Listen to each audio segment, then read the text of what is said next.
Hello guys at welcome to my channel. Ayan, nandito na naman ako. Dumaan na naman ako sa wall ninyo.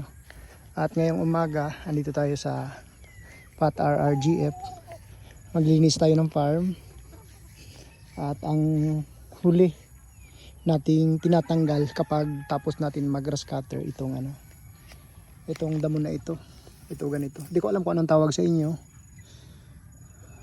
Hindi ko alam kung anong tawag sa klaseng damo na ito. Ito kasi kaya yung iba mababa na, ito malaki pa dahil yan po ay laging napuputol yung tansi ng ating grass cutter. Kaya ayan yung huling tinatanggal kapag tayo ay naglilinis ng farm. Ayan. Ito yung huli nating tinatanggal. Di ko alam kung anong tawag sa ganitong damo sa inyo. Ayan, makapal po kasi iyan. Yan po yung nahuhuli nating tanggalin dito sa paglilinis ng farm. Ayan.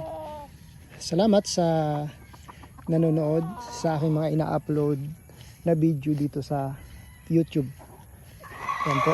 At nandito tayo sa Fat RRGF para maglinis ng farm. Ayan. At yung mga tinatanggal natin na ganun, yung damong yun, kung ano man ang tawag sa inyo, ay dadala natin yun sa ating native pigs area dahil nag-aalaga din po tayo ng mga native na baboy na organic ang pinapakain natin sa ating mga native na baboy.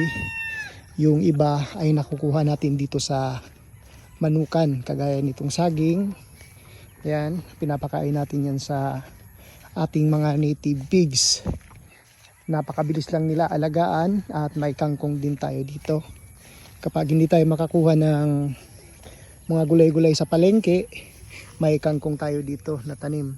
At doon naman sa taas, sa bundok, kung saan nag-aalaga tayo ng mga native na baboy, ay meron din tayo mga tanim doon na kamote at kamuting kahoy, Maria de Agua, at kung ano-ano pang nadadaanan natin na pwedeng ipakain sa kanila. Kaya ngayon, sa pinapakita ko sa inyo po itong ating paglilinis ng manukan. Ayan.